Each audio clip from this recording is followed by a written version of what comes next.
लिकुल कौमिन हाद। दुनिया का कोई ऐसा हिस्सा और कोई ऐसी कौम नहीं गुजरी जिसमें ईश्वर ने अपना संदेशा नहीं भेजा हो। उसमें हमारा मानना ये है, इस्लाम के अनुयायियों का मानना ये है कि भारत के अंदर जो उसके संदेशा आए हैं उनमें से महात्मा बुद्ध भी एक संदेशा हो सकते हैं। इस हैसियत से उनकी तालीमात इस्लाम की तालीमात से बहुत करीबी ताल्लुक़ रखती हैं। लिहाजा हमारी जिम्मेदारी है कि उन सही तालीमात को जो सारी इंसानियत के लिए फ़ायदेमंद और भलाई का दर्जा रखती हैं उसको आम किया जाए और दुनिया को इंसानियत का पाठ पढ़ाया जाए। आज मुल्क के अंदर जो कुछ हो रहा है वो हमारे लिए सोच का एक मकाम है। हिंदुस्तान जब आज़ाद हुआ था तो मुझे ये कहने में फ़ख्र महसूस होता है कि मेरा संगठन जिसका नाम जमीयत उलमाए हिंद है 1919 में इसकी स्थापना हुई थी और सबसे पहले हिंदुस्तान के अंदर अंग्रेज़ों भारत छोड़ो का नारा जमीयत उलमाए हिंद ने दिया था। आज मैं उस संगठन का यहाँ प्रतिनिधित्व कर रहा हूँ। उसी के साथ साथ मुझे इस बात पर भी फ़ख्र है कि जमीयत उलमाए हिंद ने द्विराष्ट्रवाद के नारे को नकारा था और भारत की आज़ादी और स्वतंत्रता के लिए पाकिस्तान बनने का विरोध किया था और पाकिस्तान के भारत बनने को समर्थन किया था। और भारत बनने के बाद जब यहाँ पर डॉक्टर भीमराव अंबेडकर की अध्यक्षता में जो कानून साज असेंबली बनी थी और भारत का संविधान बना था, उस संविधान के अंदर जमीयत उलमाए हिंद के नुमाइंदों ने डॉक्टर साहब से मिलकर के कुछ विशेष प्रावधान जो है दस्तूर के अंदर करवाए थे, जिसको ये मौजूदा सरकार बदलने की कोशिश कर रही है। इस मौके के ऊपर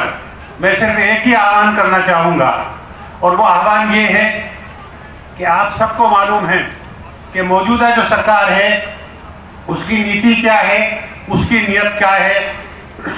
उस पर बहुत ज़्यादा बोलने की ज़रूरत नहीं है, बल्कि अब वक्त आ गया है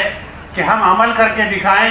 कि इस किस्म की व्यवस्था को कैसे बदला जा सकता है और हिंदुस्तान के संविधान को बदलने की जो कोशिश होती है उस कोशिश को हम कैसे नाकाम कर सकते हैं। उसके लिए ज़रूरी है कि बहुजनों के अंदर एकता हो, और जब बहुजन एकता की बात आती है तो हम बात तो करते हैं, लेकिन जब हम किसी संवैधानिक पद के ऊपर पहुंचने की हमारी लालसा होती है, किसी संवैधानिक पद को एमएलए, एमपी, एमएलसी बनने की जब हम मौका आता है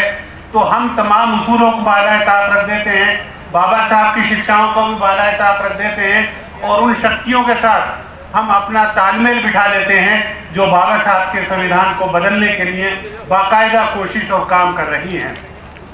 मैं इस मौके के ऊपर डॉक्टर हमारे जो आज के अध्यक्ष हैं गौतम बुद्ध साहब, उनकी इस जुर्रत को सलाम करना चाहूँगा और उन तमाम लोगों को ये मिसाल देना चाहूँगा कि जिस तरीके से हमारे गौतम साहब ने दिल्ली की मंत्री पद छोड़ दिया, अपने उसूलों से कोई समझौता नहीं किया, तो अगर हम बाबा साहब के सही अनुयायी हैं तो हम एमएलए, एमपी, एमएलसी बनने के लालच को छोड़ दें और अगर हमारे पास ये पद हैं तो जब हम ये देख रहे हैं कि बाबा साहब के संविधान को बदला जा रहा है तो हमारी जिम्मेदारी ये है कि इन पदों को लात मार करके जनता के साथ आकर के खड़े हो जाएं, जब तो हम सही मानों के अंदर बाबा साहब के अनुयायी हैं। और अगर हम ऐसा नहीं करते हैं तो उर्दू के अंदर एक लफ्ज़ आता है मुनाफिक, यानी हम गाली कथनी और करनी के अंदर जो फ़र्क है, ये फ़र्क जो है इस बहुजन समाज को नुकसान पहुँचा रहा है। क्योंकि वक्त कम है और मुझे अभी एक मीटिंग से उठ करके आया हूँ, वापस जाना है। मैं आपसे इतना ही आग्रह करना चाहता हूँ कि बहुत सही समय आ गया है कि हम बहुत सोच समझ करके जो कुछ परिवर्तन करीब में होने वाले हैं, और इस वक्त एक बहस जो मुल्क के अंदर छिड़ चुकी है कि इस मुल्क को किस रास्ते के ऊपर जाना है, तो